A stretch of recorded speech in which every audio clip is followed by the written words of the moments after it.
Bonjour à tous. Alors, tout le monde arrive, effectivement. Mélodie, pour l'occasion, est très chic. Bah, on est tous très chic, hein, alors là, il faut le dire. Donc, bonjour, bienvenue. Alors, nous, on ne vous voit pas, mais j'espère que vous nous voyez tous correctement. Euh, Vous pouvez, si vous le souhaitez, mettre des messages dans le chat, voilà, pour nous signaler votre présence et nous dire aussi si vous nous entendez bien, parce que ça va quand même être assez important pour l'heure qui va suivre.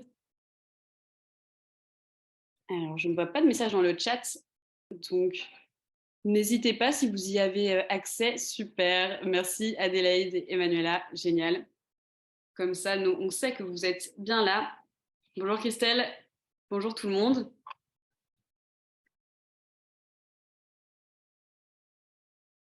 Soyez les bienvenus. Génial, on nous entend, on a la confirmation. Et bien dans ce cas-là, je peux commencer par me présenter très rapidement, ainsi que expliquer un peu le cadre, ce qu'on va faire ensemble jusqu'à 15 heures aujourd'hui.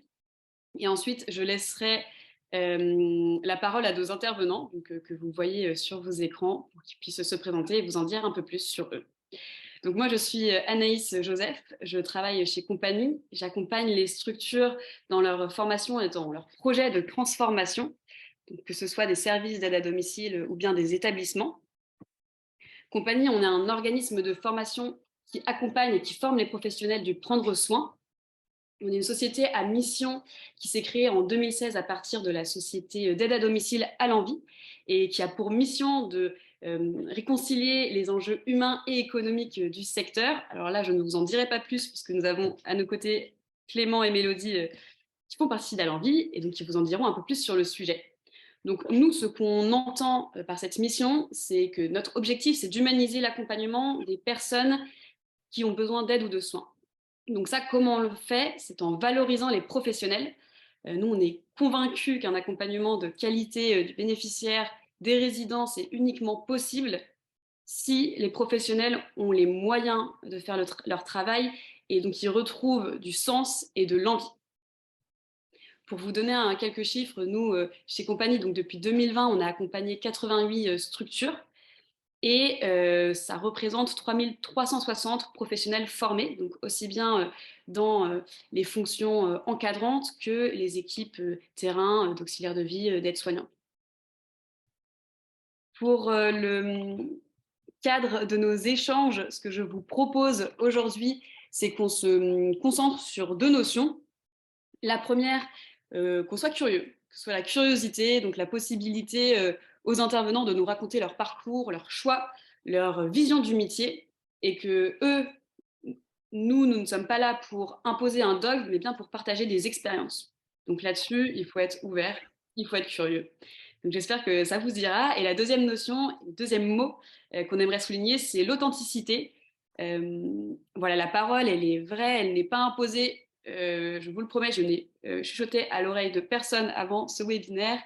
L'idée, c'est vraiment qu'on puisse raconter les motivations et que les intervenants puissent dire pourquoi est-ce qu'ils ont voulu travailler autrement.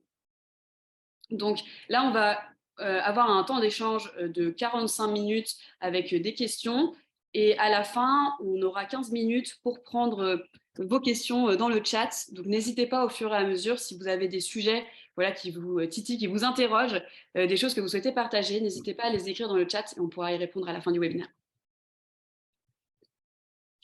Donc aujourd'hui, on a avec nous son présent Osvaldo, euh, donc, qui est directeur de l'APF France Handicap des Côtes d'Armor en Bretagne.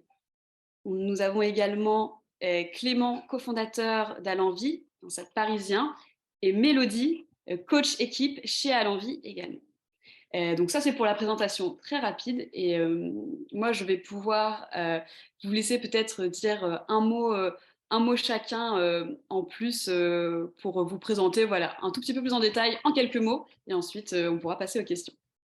Osvaldo, est-ce que tu veux compléter cette présentation rapide? Ouais, bonjour tout le monde. Déjà, ravi d'avoir l'occasion de partager ce petit bout de chemin qu'on a commencé ici dans les Côtes d'Armor, vers l'autonomisation des équipes, une aventure passionnante dans laquelle on est engagé depuis plusieurs mois. De la place d'où je parle, c'est là où ça va être relativement intéressant, c'est que on est vraiment dans le cœur du réacteur, on est au cœur du projet, on est au cœur de tout ça, de cette transformation.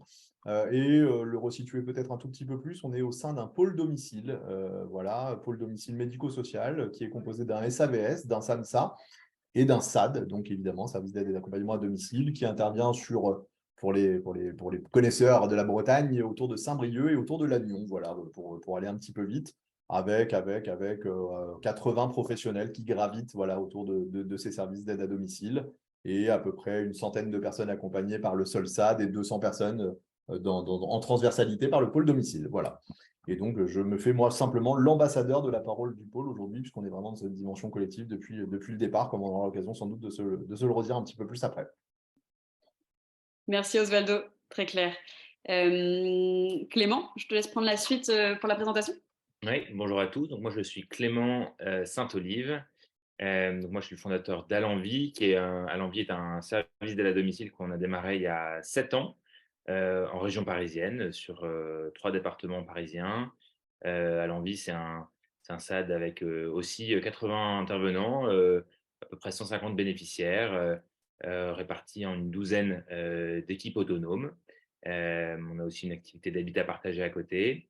Et en quelques mots, il y a 7 ans, c'est l'histoire voilà, de l'envie de démarrer dans le secteur du domicile avec un regard neuf, un regard qui connaît rien au secteur ou presque. Voilà, avec envie de se dire quel est le meilleur cadre de travail pour les professionnels du domicile.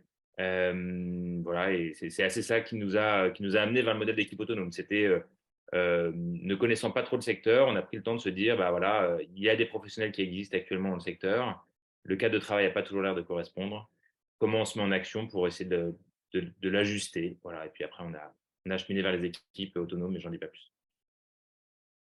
La suite est réservée dans le reste du webinaire. Merci Clément. Mélodie, est-ce que tu veux également te présenter en quelques mots? Oui. Alors bonjour tout le monde, moi je suis Mélodie Atto, et donc je suis coach équipe chez Alenvie depuis un peu plus de 2 ans maintenant. Voilà. Super, merci Mélodie. Alors la première question que j'aimerais vous poser, Osvaldo, est-ce que tu pourrais nous dire comment a germé l'idée chez toi d'engager une transformation managériale? Une fois que j'ouvre le micro, oui, avec plaisir.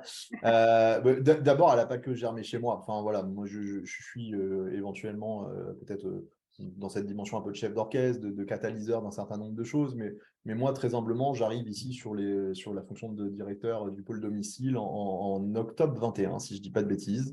Voilà, et je découvre évidemment l'activité du SAD de plus près avec très vite un constat qui s'impose, quoi, et qui s'impose à l'ensemble des acteurs du SAD. Et quand je dis l'ensemble des acteurs, j'intègre évidemment aussi la question des personnes accompagnées hein, dans ce panel.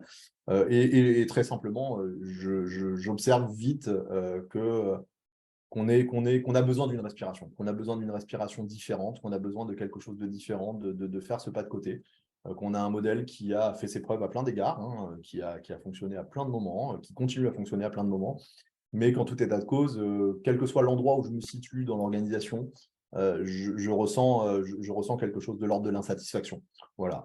Et donc, assez vite, très humblement, je prends le pouls auprès de mes collaborateurs les plus directs et de mes collaboratrices les plus directes hein, qui composent l'équipe de direction auprès de moi, hein, et notamment voilà, de mon responsable des services aide humaine qui, lui, a évidemment une expertise liée à son antériorité sur le poste bien plus précise que moi hein, et qui est capable de m'aider à faire un diagnostic assez vite. On s'accorde très très vite sur le fait qu'il y a une vraie nécessité de faire un pas de côté. Une fois qu'on a dit ça, on est au début de l'aventure et ce pas de côté, on ne sait pas bien où il va nous mener, quoi. Mais en tout état de cause, c'est vraiment ce sentiment d'insatisfaction, encore une fois, hein, quel que soit l'endroit où on se situe, qui nous amène à nous dire, là, il y a quelque chose à imaginer, il y a quelque chose à aller repenser différemment. Comment, quand, avec qui, on va l'écrire ensemble. Pourquoi? Eh ben, on le sait. Voilà, ça c'était évident, ça nous a sauté aux yeux. Voilà, et puis on a tâché très très vite, une fois que j'ai eu senti effectivement que l'équipe de direction serait partie prenante de ce pas de côté et avait elle aussi besoin de cette nouvelle respiration, on s'est lancé dans les premières bribes de la réflexion avec l'idée de se dire que voilà, il fallait qu'on dépasse un petit peu le seul ressenti, parce que ce qui est assez complexe quelquefois dans un quotidien professionnel comme celui d'un SAD, c'est de se dire mince, comment et où on objective les difficultés, tellement elles peuvent être plurifactorielles, voilà, entre une crise sanitaire qui n'en finissait plus, entre une crise des ressources humaines dont on continue à pâtir au quotidien, dans des crises de vocation qui sont profondes dans nos métiers. Enfin, voilà, une fois qu'on a mis tout ça dans la marmite, il s'agissait quand même de l'objectiver un petit peu. Et donc, on s'est donné aussi les moyens d'aller un peu plus loin dans le fait d'objectiver les choses. Et on a travaillé notamment, j'en reparlerai peut-être un petit peu plus tout à l'heure, mais en lien avec nos élus et nos instances représentatives du personnel pour pouvoir effectivement aller plus loin sur le diagnostic, aller plus loin sur un diagnostic autour de la prévention des risques psychosociaux notamment, qui était une réalité voilà, qu'il fallait qu'on puisse aborder avec beaucoup d'honnêteté, de sérénité. Voilà, et puis prendre le pouls aussi auprès des personnes accompagnées, qui elles aussi disaient, exprimer beaucoup de choses, quelle que soit leur possibilité de l'exprimer, quelle que soit leur façon de l'exprimer. Il y avait aussi de leur part forcément voilà, un besoin, je reviens souvent à cette expression, mais parce que je trouve qu'elle est, en tout cas, de la place où on se situe, nous, elle est extrêmement intéressante. Les personnes accompagnées ont besoin aussi de cette nouvelle respiration dans ce qu'il leur est proposé aujourd'hui. Et en tout état de cause, il fallait à un moment donné qu'on puisse se donner cette possibilité d'aller voir comment on pouvait faire autrement.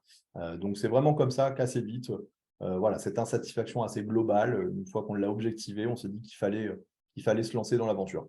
Et puis, puisque je pense que dans l'Assemblée, il y a aussi beaucoup de pairs qui sont aussi sur des fonctions de direction. Je crois aussi que si j'utilise le jeu un petit peu plus, il y avait aussi quelque chose de l'ordre de je ne voulais pas, je ne pouvais pas, moi aussi, de ma place de directeur, me dire que mon job, c'était à un moment donné d'être juste le réceptacle de l'insatisfaction. Et que justement, moi, je me considère humblement, mais comme un créateur de solutions, un faiseur de solutions. Enfin, voilà. Et donc, à un moment donné, sans prétendre les trouver facilement, il y avait quelque chose d'assez passionnant. En tout cas, moi, c'est comme ça que je considère que mon job est passionnant au quotidien, dans le fait de se dire, merde, il va falloir qu'on aille chercher autre chose, il va falloir qu'on aille penser autre chose, qu'on aille penser différemment. Et donc, j'avais aussi, moi, très, très, très vite, j'ai eu besoin de ce truc de me dire, ouais, moi non plus, je n'ai pas envie de gérer que cette insatisfaction-là. C'est pas pour ça que je suis là et c'est pas pour ça que j'ai envie de m'engager au quotidien. Donc, comment, à un moment donné, je m'offre cette respiration, bien que forcément, étant nouveau sur le poste, je suffoquais pas encore, mais n'empêche que je me disais que très, très vite, j'allais avoir moi aussi besoin de cette respiration et que ça a été quelque chose qui m'a assez vite habité et qui continue à m'habiter au quotidien dans cette super aventure que représente aujourd'hui cette transformation organisationnelle. Génial, merci Osvaldo. C'est vrai que là, dans ce qu'on entend, dans ce que tu dis, c'est vraiment un constat d'insatisfaction des professionnels dans l'accompagnement et un besoin de faire un pas de côté. C'est vrai que cette expression elle est très parlante, en tout cas de se réinventer pour justement avoir cette nouvelle respiration, mais qui vient non pas de savoir comment on va y aller, mais vraiment ressentir cette volonté à la fois personnelle et collective qui a un besoin de renouveau. Et comment est-ce que cette envie-là, tu as réussi à la communiquer à tes équipes? Tu l'as rapidement évoqué dans ta réponse. Est-ce que tu peux nous en dire un petit peu plus Ouais. sur les différents niveaux de communication? Ouais, on a essayé de faire en sorte de respecter une vraie temporalité dans un projet d'une telle ampleur, parce qu'encore une fois, transformer une organisation comme celle-là, c'est pas neutre, hein. Ça se fait pas sans une certaine méthodologie de projet. Le point de départ, c'est ce que j'ai pu resituer très très vite. Ça a été d'abord de prendre le pouls auprès de l'équipe de direction, parce que moi, je considère que enfin, la notion d'équipe de direction, pour moi, est prégnante dans un projet comme celui-là. Et si déjà dans l'équipe de direction, on n'est pas aligné, nécessairement, je crois que ça ne va pas servir à grand-chose que de se lancer dans une aventure comme celle-là. Donc là, j'ai tout de suite senti qu'effectivement, j'avais auprès de moi des collaborateurs, des collaboratrices qui avaient envie d'y aller. Donc le point de départ, c'était celui-là. Après, il y a plein de choses qui se sont jouées parallèlement. Voilà. Je sais que dans l'Assemblée, on a aussi des gens du conseil départemental des Côtes-d'Armor. Donc c'est vrai que c'est aussi une façon de les resituer dans la temporalité qui a été la nôtre. Il a aussi s'agi à un moment donné d'aller prendre le pouls auprès du conseil départemental, notre financeur, voilà, de telle sorte à voir si effectivement, eux aussi mordaient à l'hameçon de cette aventure, parce qu'il y avait quelque chose on a besoin d'eux nécessairement pour pouvoir se lancer dans une aventure de cette ampleur-là. Donc, je dirais qu'assez vite, on a aussi pris le pouls à travers une réponse notamment appel à projet dans le cadre de la convention de modernisation des SAD, sur lequel on a essayé effectivement de voir un petit peu comment le CD voulait se positionner ou pas avec nous dans cette aventure. Et depuis le départ, nous soutient très clairement sur cette aventure. On s'est donné les moyens aussi parce que voilà, on est au sein d'une association relativement conséquente dans sa taille, dans son dimensionnement. Donc, comme tout un chacun, le dialogue social a une place prégnante dans la vie de nos organisations. Et je dirais que la première étape, ça a été aussi d'aller sonder, d'aller chercher un avis consultatif auprès de nos élus, nos instances représentatives du personnel. Et c'est vrai que pendant quelques mois, on a fait le choix, nous, alors, est-ce que c'était le bon? J'en sais rien, mais en tout cas, c'est celui qu'on a fait parce que c'est comme ça qu'on l'a senti à cet endroit-là. On a fait le choix de mettre un peu sous embargo un peu, le projet qui était le nôtre, parce qu'on savait l'importance d'aller embarquer nos élus dans cette aventure avant de pouvoir se lancer dans une communication un peu plus globale. Donc, c'est à eux qu'on a destiné nos premières communications, c'est à eux qu'on a destiné les premières informations et qu'on a commencé à lâcher les premières informations autour de la façon dont on avait envie d'imaginer les choses. Et puis, une fois que le feu vert a été donné par les instances représentatives du personnel, donc là, on est fin décembre 2022, ouais, c'est ça. Enfin, on est décembre 2022. Et ben, on a pris notre bâton de pèlerin et puis on est allé à la rencontre de l'ensemble des AES, l'ensemble des accompagnants éducatifs et sociaux du SAD, par groupe, voilà, pour leur présenter voilà, le constat, le point de départ. Et je crois que ça a été extrêmement intéressant dans la démarche, d'arriver avec la capacité de dire à tout le monde, voilà, on est, je crois, tous relativement alignés sur le fait qu'on a besoin de quelque chose de différent, on a besoin d'une respiration différente, on a besoin d'un adage très différent, on vous considère très différemment dans votre exercice quotidien, dans les compétences qui sont les vôtres, dans la reconnaissance des compétences qui sont les vôtres. Et on est allé les rencontrer. On a tenu 5 réunions entre le 9 décembre et les vacances de Noël pour aller rencontrer je dirais 60, 70 AES qui étaient sur le pont à ce moment-là, pour pouvoir leur commencer à segmenter avec eux les différentes étapes qui allaient jalonner le déploiement de cette transformation. Et aujourd'hui, on est au cœur du projet, puisque fort de l'accompagnement que Compagnie nous propose depuis plusieurs semaines, plusieurs mois, voilà, on a commencé nos premières formations Savoir évoluer en équipe autonome. On a commencé tout notre parcours de transformation pour nos responsables de secteur vers une fonction de coach. Donc voilà, on est dedans, on y est, et on a construit notre vision, notre cadre. Voilà, on est vraiment dans le cœur du réacteur. Effectivement, un bon. Merci Osvaldo pour la réponse. C'est vrai que c'est une façon vraiment de présenter, que ça soit en étapes, qu'il y ait une méthodologie ou en tout cas des différents acteurs à aller voir pour communiquer le projet. Donc que ce soit les acteurs qui vont venir soutenir en termes de financement, d'accompagnement du projet, les conseils départementaux, mais aussi tout le personnel, les instances représentantes du personnel, et de convier déjà ces équipes et communiquer un maximum sur le projet pour qu'il y ait un sentiment de transparence, mais surtout de se dire on va aller quelque part de manière collective, que tout le monde se sente vraiment engagé. Génial. Et super pour ces réponses, Osvaldo.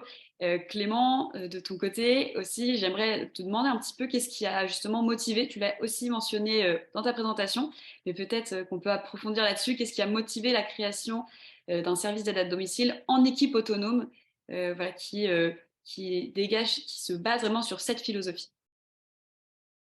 C'est vrai que notre histoire est assez différente de celle de l'APF que tu décris, Osvaldo.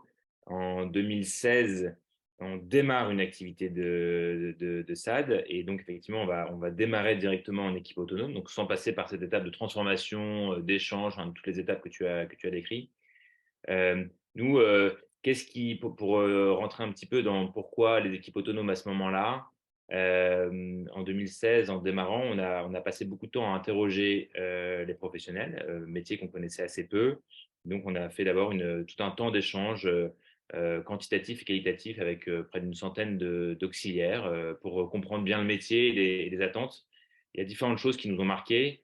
D'abord, le constat, c'est que c'est un métier de vocation et pour autant, il y a des conditions de travail qui ne sont pas à la hauteur. Donc, il y a un vrai décalage entre la dimension humaine vocationnelle qui est assez positive et en face, des conditions de travail pas du tout à la hauteur. Donc, on est assez animé de réaligner les deux. Et quand on creusait un petit peu, les quelques éléments qui nous marquaient, c'était beaucoup, on manque de temps dans l'accompagnement, dans les échanges avec les collègues. On manque de lien avec nos collègues, voire on n'a pas de lien avec les collègues. Et on trouve ça difficile de subir certaines décisions, qui me remplacent, comment est fait le planning, parfois la communication avec les familles, les temps d'évaluation. Voilà, donc il y a beaucoup d'expressions, on ne dit pas que les choses sont mal faites, mais on n'a pas été partie prenante et donc parfois on a le sentiment de subir. Et donc voilà, riche de ces constats assez simples, hein, finalement. Voilà, on a commencé à réfléchir un petit peu à comment on pouvait voilà, recréer du lien, redonner du pouvoir d'agir pour les professionnels. Et pendant qu'on réfléchissait à ça, il y a un autre élément marquant qui nous a beaucoup influencé, qui est la rencontre avec Buurtzorg. Les choses se sont faites de manière assez concomitante.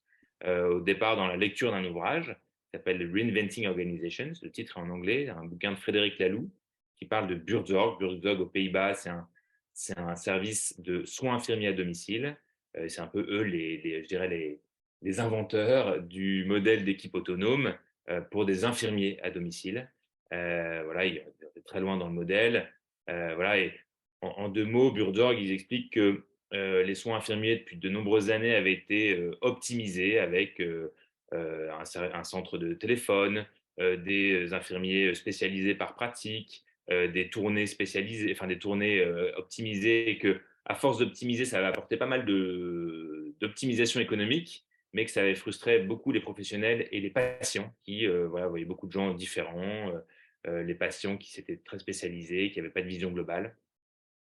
Et donc, avec l'envie de redire, en fait, on va aller à l'inverse peut-être de l'optimisation, mais dans un premier temps, vous allez voir, parce que finalement, ils sont très bien optimisés, hein, Buurtzorg, mais en redonnant le pouvoir d'agir à des petites équipes de terrain. Buurtzorg, ça veut dire équipe de quartier. Voilà, Buurtzorg, c'est un magnifique projet qui a près de 20 ans, qui a réussi à démontrer qu'ils arrivaient à réduire les coûts de santé aux Pays-Bas au travers de ce mode de travail. Voilà, donc, je ne vais pas la faire plus longue sur Buurtzorg, mais voilà un modèle très inspirant, très abouti, avec voilà, différents éléments théoriques très forts, comme l'autonomie de l'équipe et aussi tout l'accompagnement autour du patient, autour du principe de l'oignon, avec les différentes couches. Voilà, les infirmiers étant une des couches, mais beaucoup d'autres choses qui peuvent se mettre autour du patient pour faciliter son retour à l'autonomie. Et avec un élément clé pour Buurtzorg, pour terminer là-dessus, c'est qu'ils se sont dit, à un moment, notre métier n'est pas de produire du soin efficacement. C'est pas ça pourquoi Buurtzorg existe. Buurtzorg existe pour redonner l'autonomie aux patients. Et donc, l'efficacité n'est pas au cœur du projet. Elle peut être une conséquence, mais ce n'est pas l'objectif final. L'objectif final, c'est vraiment autour de l'autonomie du patient et par ricochet avec l'autonomie des équipes. Bref, si je reviens à l'envie, très influencé par cette histoire avec Buurtzorg, à l'écoute des auxiliaires. Et après, on s'est mis à designer. En 2016, il y avait 2-3 structures en France qui avaient un modèle d'équipe autonome, donc c'était assez nouveau. Donc, le modèle de Buurtzorg ne pouvait pas s'appliquer tel quel. C'est très différent à beaucoup d'aspects. Et donc, on s'est mis à designer un peu ce que c'est une équipe autonome. Et ça a été vraiment un cheminement. Moi, c'est comme ça que je vois les équipes autonomes. C'est comment le design des équipes, comment les équipes s'emparent du recrutement, du planning, des temps d'évaluation. C'est des choses qui se font avec les équipes en fonction voilà, d'un moment du besoin. Est-ce qu'il est là ou pas? Est-ce qu'il y a des envies? Est-ce qu'il y a des compétences? Et donc, tout ça va faire que le modèle va se construire au fur et à mesure. En tout cas, nous, vraiment, et presque, ça ne s'arrête jamais parce que d'une équipe autonome à l'autre, ça peut être différent. D'un contexte à l'autre, ça peut être différent. Voilà, donc, nous, on est rentré un peu dans une démarche de. Voilà, et d'ailleurs, parfois, c'est un exercice assez compliqué. Hein, et après, je m'arrête là. De s'assurer qu'on reste dans un design permanent de l'équipe autonome, parce que parfois, on peut s'arrêter et se dire, bah, tiens, là, on a un truc à peu près clair qui marche. Et en vrai, je pense que ça marche si on se re-questionne régulièrement sur à la fois équipe par équipe, comment voilà, comment on se sert de l'autonomie pour mieux travailler et qu'est-ce qu'elle nous apporte. Voilà un peu pour se replonger dans le contexte à l'envie d'il y a 7 ans et comment ça continue aujourd'hui. Dans ce chouette historique. Merci Clément. C'est le constat vraiment dans ce qu'on entend de l'écart entre la vocation humaine du métier et les conditions de travail difficiles. qui sont créatrices de souffrance, une rencontre avec Birdsorg et une envie continue d'adapter le modèle et de penser vraiment à ce dont ont besoin à la fois les équipes, terrain, mais également les bénéficiaires, pour que la vocation humaine soit vraiment remise au centre.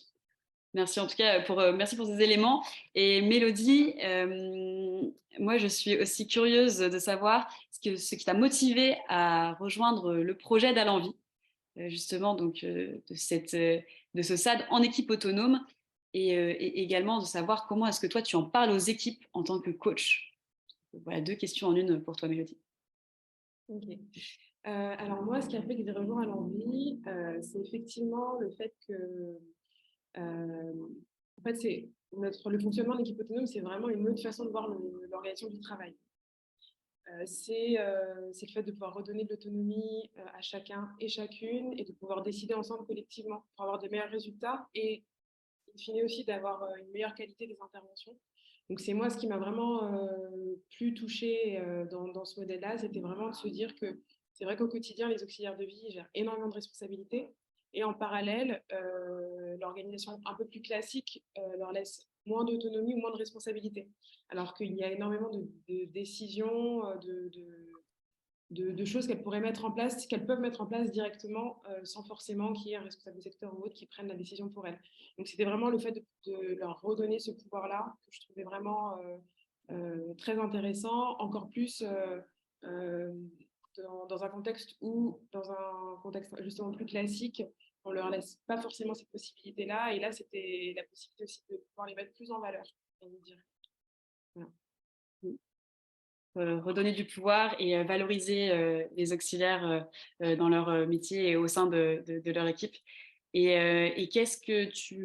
comment est-ce que toi tu le présentes ce modèle aux équipes au moment de partager par exemple une auxiliaire qui rejoint une équipe d'Alenvie ou quand tu parles vraiment de la philosophie des équipes autonomes aux équipes, quels sont les mots que tu peux utiliser?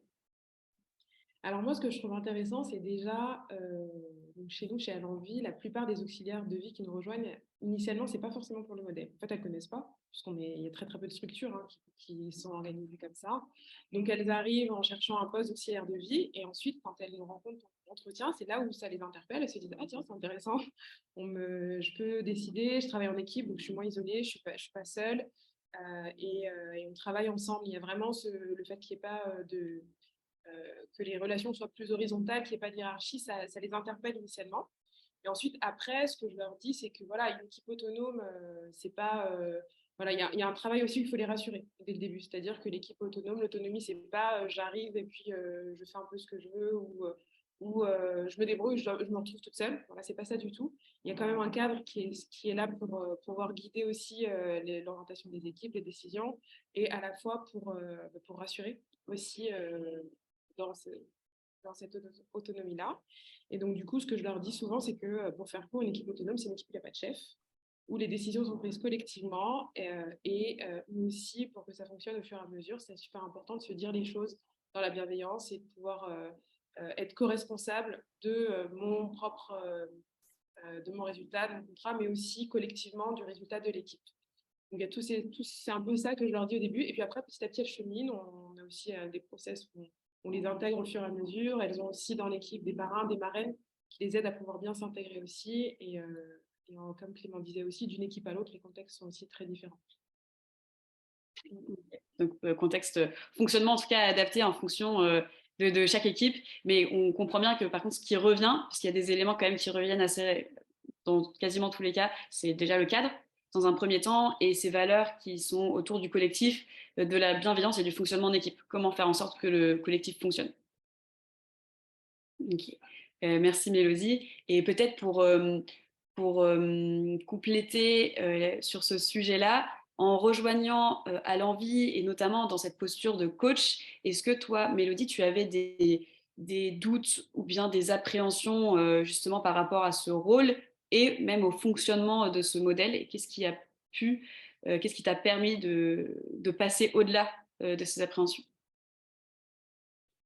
Alors, je dirais non. En fait, au démarrage, j'avais pas du tout de doute parce que moi, initialement, je n'ai pas forcément du secteur de l'aide à domicile. Donc, ce qui fait que le modèle m'a vraiment interpellée. Après, j'ai découvert au fur et à mesure, concrètement, dans la pratique, dans ce secteur-là, comment est-ce qu'il pouvait se décliner.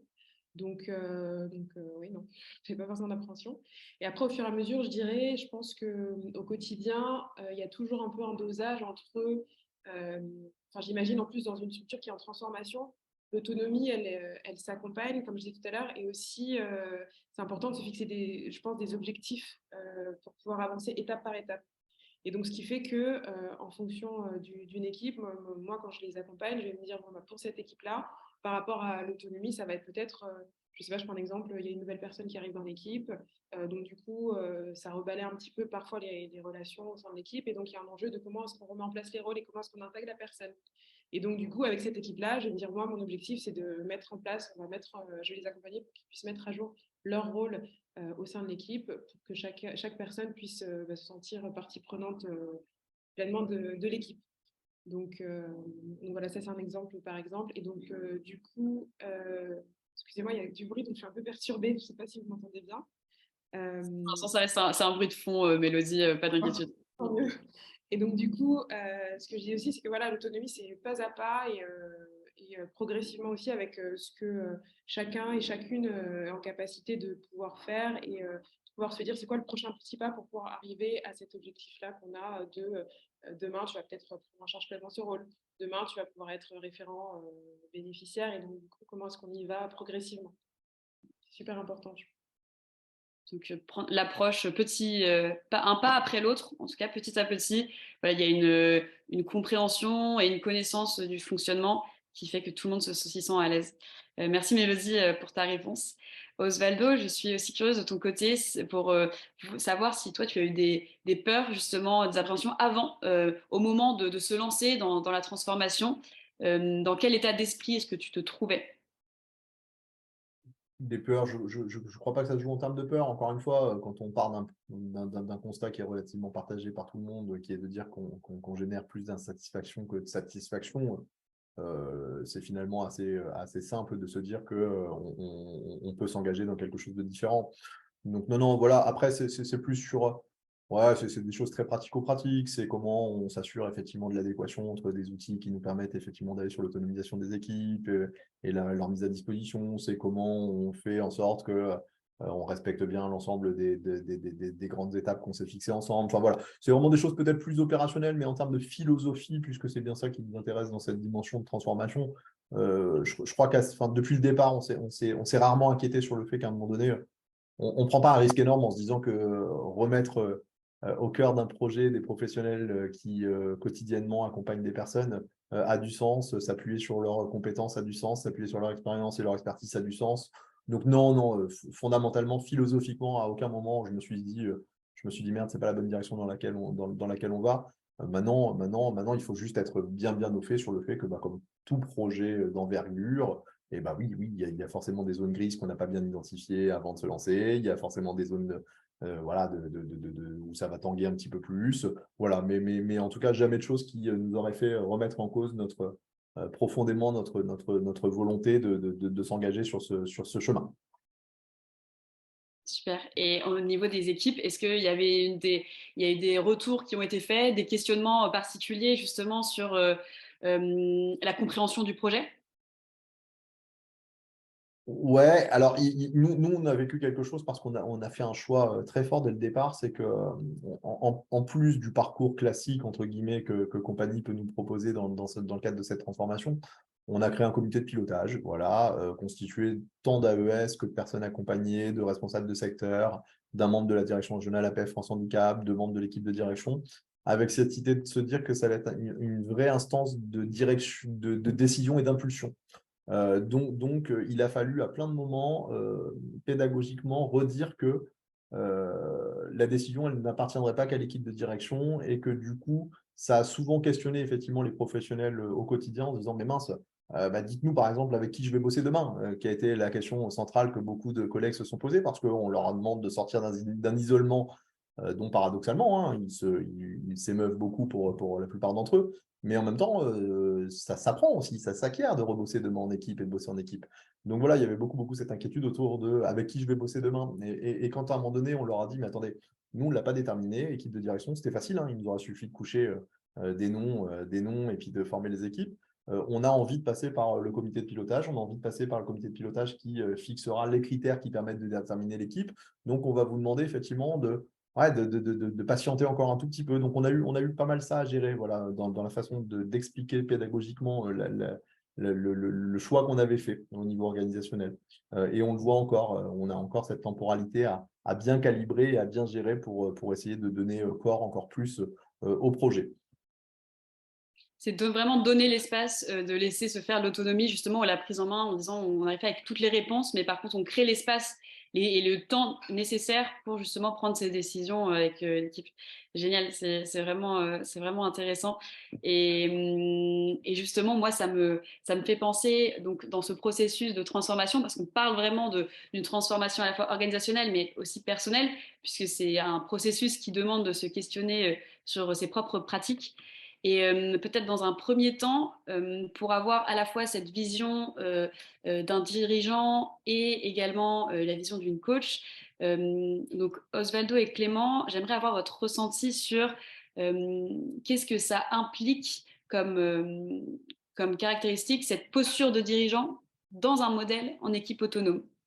Donc, qu'est-ce qui va changer dans votre posture par rapport à un modèle plus classique dans lequel Osvaldo, toi, tu as pu travailler, et Clément, au sein d'une structure créée directement en équipe autonome, qu'est-ce que cette posture vous demande? Peut-être que Osvaldo, tu peux te lancer. Ouais, mais je pense que j'ai commencé plus ou moins à y répondre tout à l'heure, mais c'est de se dire que moi, ça m'invite nécessairement à lâcher du lest, quoi. Forcément, parce que aller sur le chemin de l'autonomisation des équipes et des professionnels, ça induit nécessairement une réciprocité et une relation de confiance beaucoup plus marquée que le modèle dans lequel j'ai toujours jusqu'ici eu à bosser et dans lequel j'ai toujours été plutôt, voilà, enfin, j'ai été formé comme ça, hein. C'est-à-dire qu'à un moment donné, quand tu vas pour habiter des fonctions de direction, bah oui, tu sais qu'à un moment donné, tu auras des décisions à prendre. Et ben là, nécessairement, quand je dis lâcher du lest, c'est-à-dire que le process, il va se faire différemment. Voilà, je reprenais l'exemple de la composition des équipes. On aurait très bien pu se dire très en amont, bah voilà, on se prend un temps avec le responsable des services aides humaines et puis la responsable des ressources humaines et on compose les équipes. Bah, on ne l'a pas fait. On ne l'a pas fait, ça m'a coûté, hein, ça m'a coûté. Je me suis dit, on perd du temps, on pourrait être plus efficient, on pourrait aller plus vite, on pourrait aller tout ce que tu veux. Sauf qu'à un moment donné, c'est aussi, enfin, me semble-t-il, de ma place de directeur, c'est ça qui m'éclate, moi, dans la philosophie de ce projet. C'est de se dire que les réponses, elles ne vont pas venir que de moi et que elles n'ont pas à venir que de moi. Et qu'à un moment donné, ça peut paraître presque un peu pompeux, et on n'a rien inventé en le disant comme ça, mais nous, on a vendu, entre guillemets, le projet à l'ensemble des acteurs du SAD en leur disant qu'on part désormais d'un adage que c'est celui et celle qui fait qui sait. Voilà, ni plus ni moins. Donc, à partir de là, il y a plein de choses que je sais, il y a plein de choses qui sont dans mon champ de compétences. Par contre, je ne sais pas bien si le mieux, c'est d'arriver à 8h30 chez Madame Tartampion parce qu'à 8h30, c'est là où elle aime prendre sa tartine qu'elle trempe dans son café, ou si c'est 9h, parce que finalement, elle préfère se lever d'abord et s'habiller. Enfin, voilà, tout ça, c'est des compétences sur lesquelles on était dans quelque chose de beaucoup trop descendant, me semble-t-il, de beaucoup trop verticale. Et tout à l'heure, je crois que c'est Clément ou Mélodie peut-être, pardon, qui évoquait cette notion d'horizontalité. Mais voilà, c'est exactement ça. C'est-à-dire que c'est comment, à un moment donné, dans ton habit de directeur, là, dans ce costume, tu repenses ton quotidien de façon beaucoup plus horizontale et sans doute un peu moins verticale. Complètement. Merci Osvaldo. Donc vraiment dans le lâcher prise, ceux qui sont sur le terrain, ceux qui font, qui savent, qui sont en tout cas en capacité de prendre les décisions adéquates. Et là-dessus, est-ce que Clément, toi, tu veux rebondir aussi sur cette posture et justement sur à quoi ça fait appel? Oui, bah, il y a pas mal de choses qui vont se recouper avec toi, Osvaldo. Moi, je trouve qu'au départ, c'est un peu l'apprentissage de voir ses limites, de là où on est compétent et là où en fait il faut laisser l'autre pouvoir décider. En tout cas, nous, ça a été facilité au départ de l'histoire de l'envie parce que, connaissant peu le métier, j'avais pas trop d'autres choix que de faire confiance et de voir que j'étais limité en capacité pour prendre telle ou telle décision ou appuyer telle ou telle décision. Aux autres, c'est des exemples d'accompagnement. Bah voilà, et voilà, il y a des situations où j'ai vraiment constaté mes limites.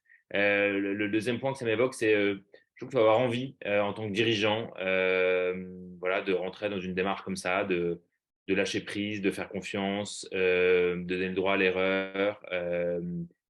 C'est pas si évident en fait d'avoir vraiment cette envie-là parce que sinon ça peut être un peu parfois contre nature. Voilà, nous c'était à l'envie en fait on a démarré l'aventure à l'envie à trois et on n'était pas tous dans cette envie à trois. Et parce que j'avais le plus cette envie-là, bah, c'est moi qui étais dans ce rôle de manager ou de coach au départ chez Alenvie parce qu'en fait je me retrouvais voilà, dans cette envie de ce style de management finalement, si j'utilise un autre terme. Euh, voilà. Et deux derniers points, peut-être, je trouve que c'est un modèle où il faut vraiment accepter le droit à l'erreur. Ça paraît facile parce que tout le monde a envie de dire on a envie de donner le droit à l'erreur. Mais Osvaldo, tu donnes le bon exemple. Parfois, on voit des décisions se prendre qu'on n'aurait pas prises. Euh, Parfois, effectivement, bah, on avait raison. En fait, elle n'aurait pas dû être prise comme ça, cette décision. Et donc, il faut accepter que l'erreur est prise. Et parfois, il y a de très bonnes surprises parce que la décision, en fait, elle est meilleure, elle apporte un meilleur résultat. Donc, je trouve que c'est accepter qu'il y a des décisions qui peuvent se prendre sans qu'on soit impliqué directement, mais ça peut être des petites décisions, hein, d'arbitrage de planning, d'accompagnement de bénéficiaires, de partenariat, enfin, il y a plein de petites décisions. Et en fait, on est souvent surpris. Je trouve que moi, j'étais souvent surpris je pensais identifier des mauvaises décisions alors qu'en fait, elles étaient bonnes. Euh, et peut-être moi, la limite à laquelle ça m'a renvoyé, à titre personnel, c'est que on a, je dis on, mais je aussi, hein, parfois un peu décréter l'autonomie. Et l'autonomie, à la fois, elle s'accompagne et surtout, elle se pose avec un cadre qui, lui, a besoin d'être assez strict. Et je pense que nous, parfois, chez L'Envie, on n'a pas toujours eu où on n'a pas toujours au passé ou au présent un cadre suffisamment strict auquel se raccrocher dans des situations d'arbitrage, dans des situations de décision. Euh, et voilà, et ça, moi, dans ma posture de dirigeant, je trouve que c'est important de pas voir antinomique un cadre strict et l'autonomie. Au contraire, je trouve que le cadre permet l'autonomie, alors que parfois l'autonomie sans cadre peut être un peu déstabilisante. Voilà, donc c'est un peu dans ma posture et mon histoire sur ce truc-là, c'est le truc où je referai un peu les choses différemment parce que je trouve que quand le cadre n'est pas posé au départ, alors il peut se reposer au fur et à mesure, mais plus il est déposé tôt, je trouve, plus ça facilite, quitte à le bouger parfois parce que le cadre, on peut le poser tôt et l'ajuster dans le temps. Mais voilà, en tout cas, ça, c'est mon expérience. Voilà. Très clair, merci Clément. Et c'est vrai que tu anticipes également, je vois qu'il est 45, donc pour avoir le temps de prendre quelques questions, je vois que Clément, toi tu as fait une transition qui est assez intéressante puisque j'allais vous demander, comme dernière question, qu'est-ce que vous diriez à une personne qui souhaite s'engager dans une transformation? Toi Clément, je trouve que cet élément que tu mets en avant sur la place du cadre et ce que ça implique pour les équipes, elle est intéressante parce que c'est quelque chose auquel il faut faire attention, mais peut-être qu'on peut commencer par Mélodie, nous dire voilà une envie qu'est-ce que tu aurais envie de dire à une personne qui souhaite se lancer et peut-être en lien aussi avec ton rôle, puisque là pour l'instant il nous reste peu de temps. Donc en quelques mots, est-ce que tu peux nous dire voilà, une petite réponse de ta part. Alors moi, je dirais d'oser. Après, je m'adresse plus à, par exemple, des responsables secteurs qui se transformeraient, qui deviendraient coach équipe, alors particulièrement. Je dirais d'oser le faire et de laisser place aussi à, comme, je rejoins ce que disait Clément, le cadre, c'est super important. Et en même temps, à la fois de garder ce cadre strict dès le début pour que ce soit clair et que ce soit un repère pour les auxiliaires de vie, et vraiment oser communiquer, échanger, se dire les choses, être sûr de les poser au fur et à mesure, que ce soit très clair aussi des deux côtés. Parce que parfois aussi, le cadre, en fait, il découle de la vision aussi qu'on a de quelle va être notre structure en équipe autonome. C'est aussi, il découle de cette vision-là. Et donc, du coup, parfois, la vision aussi, elle peut se perdre quand on le décline de manière opérationnelle, ce cadre-là.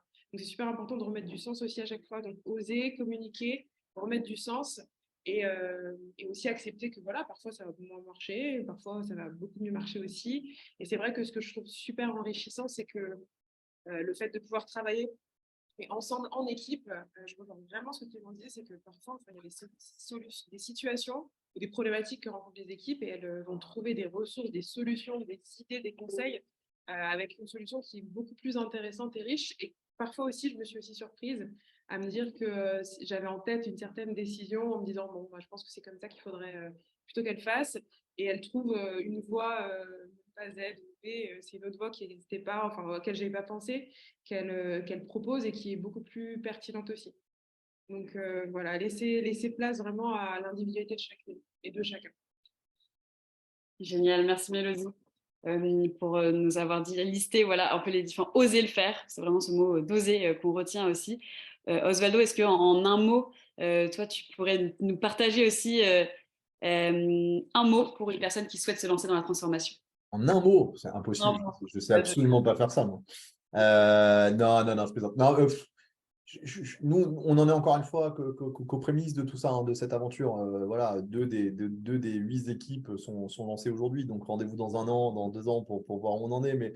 Mais ce que je trouve super chouette dans les choix qu'on a fait, nous, depuis le début de cette aventure, c'est le fait de créer des espaces de concertation, d'impulsion, de décision partagés. Je parlais tout à l'heure de l'importance d'avoir mis en place un comité de pilotage qui se veuille le plus représentatif possible de la vie du SAD aujourd'hui, avec une parole qui est égale et qui est partagée entre une personne accompagnée et le directeur que je suis, et une AES et une responsable de secteur. Et ça, sur le coup, pour l'instant, à l'endroit où on se situe, c'est une chouette réussite. Ouais, je suis vachement content qu'on ait pris cette décision-là.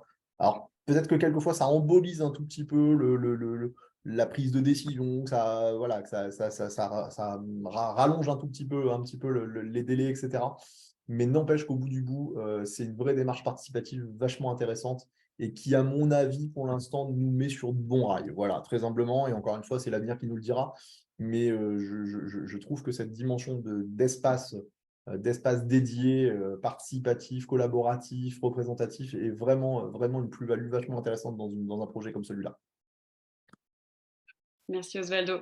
Je pense que cet enthousiasme, en tout cas, va nous permettre de pouvoir aller vers les questions peut-être du public, parce que là, on est arrivé à... C'est vrai qu'il y a tellement de choses à dire, c'est vraiment chouette ces témoignages, donc merci à vous trois. Et je vois qu'il y a quelques questions dans le chat, donc on peut se dire, dans celles que je vois, on en a quelques-unes par rapport au côté plus opérationnel. Donc, combien avez-vous d'intervenants par équipe? Habituellement, on peut aller dans les équipes de 6 à 8 auxiliaires de vie. En tout cas, est-ce que chez Allenvie et à la PF France Handicap, comment est-ce que ça se passe? Vous, rapidement, ça peut être des équipes de combien, de professionnels? Je peux tenter de répondre pour Allenvie en 2 secondes. Effectivement, le chiffre magique est un peu 6. Nous, c'est assez variable d'une équipe à l'autre, hein. En dessous de 3, c'est plus une équipe. Les équipes, elles vivent, hein, donc il peut y avoir des départs, des bénéficiaires qui démarrent, qui arrêtent. Donc ça bouge beaucoup. 8 étant vraiment le grand max. En tout cas, notre expérience chez Allenvie, c'est au-delà de 6, les équipes commencent à être un peu complexes avec le nombre de bénéficiaires, un planning plus compliqué, le fait de se connaître bien entre professionnels. Voilà, donc nous, on va dire, c'est de 3 à 8, avec une majorité de 5-6 personnes par équipe.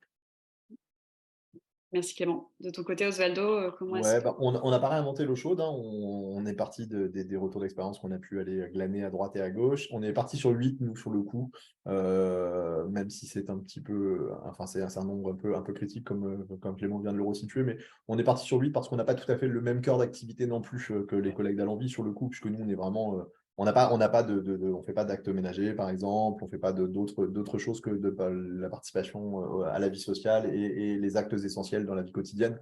Donc, on a une gestion du temps qui est, à certains égards, peut-être peut-être un peu plus complexe, ou en tout cas qui se joue différemment. Donc, 8, ça nous paraissait être une taille intéressante pour nous. Merci Osvaldo.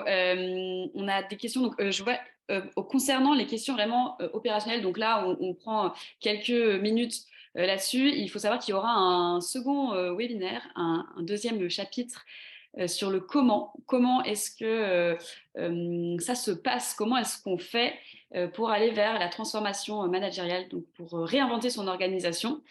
Et donc là-dessus, ce sera aussi l'occasion de venir poser toutes vos questions sur le nombre de personnes par équipe à nouveau, ou bien qui compose l'équipe, et également pour détailler le cadre, puisque là, on n'aura pas le temps aujourd'hui, Par contre, je pense que la question de Sébastien sur est-ce que les auxiliaires de vie sont formés sur ce modèle, ça peut être intéressant pour conclure, pour voilà, en quelques mots, peut-être initier la discussion autour de la formation des auxiliaires.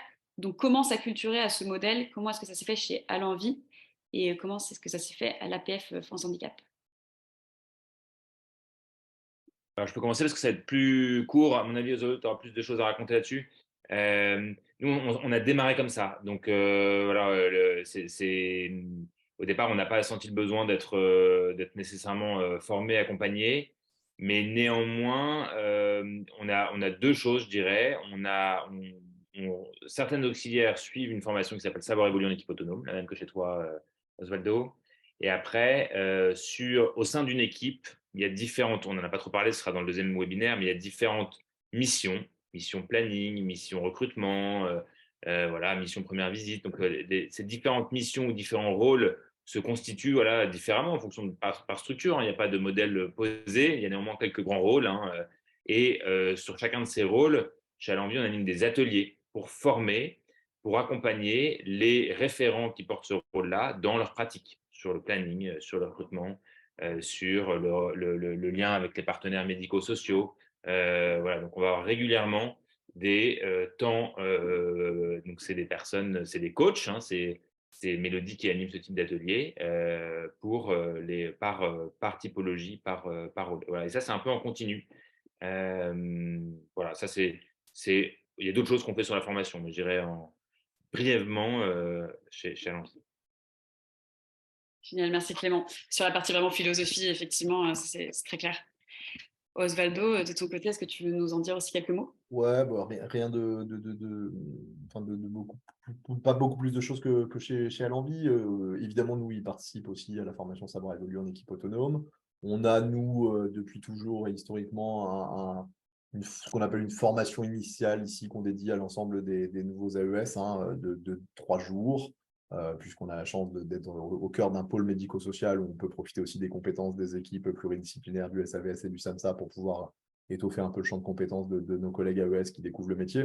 Et puis, je crois, en relisant un petit peu la question de Sébastien sur le chat, qu'il y avait aussi, est-ce que c'est une préoccupation qui est au cœur de la formation même aujourd'hui des AES? Je vais parler de la chapelle que je connais le plus, mais ici, on a des centres de formation qui commencent à s'y intéresser aussi un petit peu pour effectivement commencer à induire cette notion d'équipe autonome. Alors, peut-être pas toujours sur la dimension AES, soit dit en passant. Je sais que notamment sur la formation de responsable de secteur, la question de l'autonomie des équipes revient de plus en plus dans les parcours de formation. Donc voilà, je pense que cette acculturation est en marche aussi au cœur des formations et que, à mon avis, elle continuera à se développer avec le temps. Génial. Oui, effectivement, c'est encourageant de voir que ce sont des modèles qui sont abordés, effectivement, c'est la question là, c'est dans les formations plutôt externes. Et donc, ça donne vraiment envie de s'y plonger grandement. Donc, je vois qu'il est 56. On peut encore prendre éventuellement une question voilà, sur le pourquoi, si jamais il y a des interrogations à ce sujet. En tout cas, merci beaucoup à tous d'avoir participé. C'est vrai qu'on comprend vraiment là qu'il y a une volonté de partager une nouvelle vision, donc, voilà, de faire un pas de côté. Je pense que c'est un mot qu'on pourra retenir pour vraiment se concentrer sur le pourquoi est-ce qu'on y va. Il n'y a pas de modèle figé. On a bien compris que c'est un cheminement qui demande sans cesse de se réinventer, de se réquestionner. Et c'est ça aussi qui fait toute la richesse de cette philosophie. Et je pense qu'il y a des éléments aussi qui sont revenus donc dans cette nécessité de remettre du sens, de remettre du sens dans le collectif, de aussi faire le pari de la confiance, donc en créant des espaces de dialogue, en se disant qu'aujourd'hui, si nous, on n'a pas la solution, ou si, voilà, en fonction des différents métiers au sein d'une organisation, même si on pense à des solutions, ça vaut le coup d'aller demander au collègue ou à la collègue, puisque c'est vraiment le collectif qui fait la richesse de tout ça. Et également, un autre point pour finir, je pense, qui est revenu, c'est cette nécessité de communiquer, qui a été dit à plusieurs moments, de communiquer à la fois au début du processus, au début de la transformation, pour questionner, solliciter, recueillir les envies et les avis, Et vraiment comme finalité, c'est d'embarquer tout le monde dans le projet, mais aussi au quotidien et dans la façon dont le projet se réalise, c'est continuer cette communication bienveillante, comme disait Mélodie, d'avoir des temps où entre collègues, entre équipes, on discute vraiment sur le ressenti de chacun et de chacune. Après, j'avais juste envie, je me permets, Anaïs, j'ai envie de rebondir un peu sur les questions. Effectivement, il y a beaucoup de questions sur le comment, ce sera le prochain sujet. Et en fait, le comment, il se construit, c'est juste un message, il se construit beaucoup structure par structure. C'est-à-dire que pour nous, on parle d'équipe autonome, on parle souvent à tort, je trouve, de modèle. Alors qu'en fait, c'est davantage une philosophie. C'est la philosophie de se dire comment on fait confiance davantage aux professionnels, comment on donne un pouvoir d'agir aux professionnels. Et après, comment on donne un pouvoir d'agir aux professionnels, chacun va un peu le faire à sa méthode, à sa sauce. Il y a des points communs néanmoins, on l'a vu dans nos histoires avec Osvaldo, donc il y a des trucs en commun, il y a des bonnes pratiques qui s'échangent, donc il ne s'agit pas de réinventer de zéro, mais en tout cas, je pense que comment ça marche, chaque structure a un peu son idée. Et après, par contre, on me pose la question, est-ce que vous êtes en équipe autonome ou pas? C'est comme si c'était A ou B. En fait, on peut être un peu entre les deux, on peut, enfin voilà. Et équipe autonome, ça ne veut pas dire qu'on a abouti et coché à tout un ensemble de cases. C'est plutôt, en tout cas, mais pour moi, là, je parle en jeu, c'est plutôt se dire, est-ce que je suis sur un chemin où j'ai envie de donner un pouvoir d'agir à mes professionnels, enfin aux professionnels qui constituent mon équipe, et qu'on fasse ensemble le chemin de comment on travaille, quoi. Voilà, bref, comme il y a beaucoup de questions un peu précises sur le comment, je voulais dire que ce comment il s'invente aussi localement. Voilà. Ouais, je me permets Clément, mais je rebondis aussi du coup, parce que je suis obligé de rebondir parce que je te rejoins parfaitement. À la limite, le comment, c'est vraiment pas ce qui m'intéresse le plus à l'endroit où on se situe. Le comment, on est en train de le construire tous les jours et j'adore l'idée de me dire que le comment, il va peut-être se jouer différemment dans les 8 équipes qui demain vont cohabiter au sein de l'organisation qui est la nôtre. Tant qu'on a un cadre qui est commun à tous, tant qu'on a une vision qui est à peu près commune à tous, globalement, le comment, on va pouvoir le réinventer tous les jours et c'est ça qui est passionnant. Donc, ouais, c'est avant tout une philosophie plus qu'une méthode. Et moi, c'est ce que je trouve passionnant dans cette aventure, c'est que vraiment, philosophiquement, ça nous invite effectivement, encore une fois, à refaire ce pas de côté, à aller chercher une inspiration différente et à considérer la place de ces professionnels très, très différemment. Et ça, c'est plutôt très chouette et super engageant, je trouve. Exactement, Patricia, vous nous avez devancé, merci à tous pour ces échanges très intéressants. C'est tout à fait ce que j'allais dire. Et je vous invite dans le chat à communiquer peut-être un mot pour décrire votre état d'esprit, puisque là, nous allons pouvoir nous souhaiter une bonne journée. Il y a de remerciements pour ces partages. C'est vrai que moi, je peux déjà vous dire merci à tous les trois. C'était vraiment riche comme échange et ça donne vraiment un aperçu de ce qu'on entend et de pourquoi on parle de cette philosophie aujourd'hui des équipes autonomes. Il y a une attente pour la suite, donc tout à fait. Là-dessus, nous, on vous communiquera les prochaines informations pour le deuxième volet, donc plutôt sur la partie du comment. Mais c'est vrai que c'est très encourageant de voir la dynamique, l'envie de laisser aussi les choses s'organiser comme elles peuvent être, mais quand le pourquoi est très défini, quand l'intention elle est claire, elle est partagée, le comment va s'aligner. Et ça aussi, c'est une chouette façon de le présenter. Eh bien, merci pour vos retours. On va pouvoir se souhaiter une bonne après-midi désormais. Bon après-midi, alors c'est ça qu'on dit à ce moment-là, Anaïs? Bon après-midi, je pense on peut partir là-dessus, si ça vous semble, si tout le monde est d'accord. Et on vous communiquera les prochaines informations à tous ceux qui ont participé. Merci de nous avoir écoutés. Merci, salut. Merci, au revoir. Au revoir.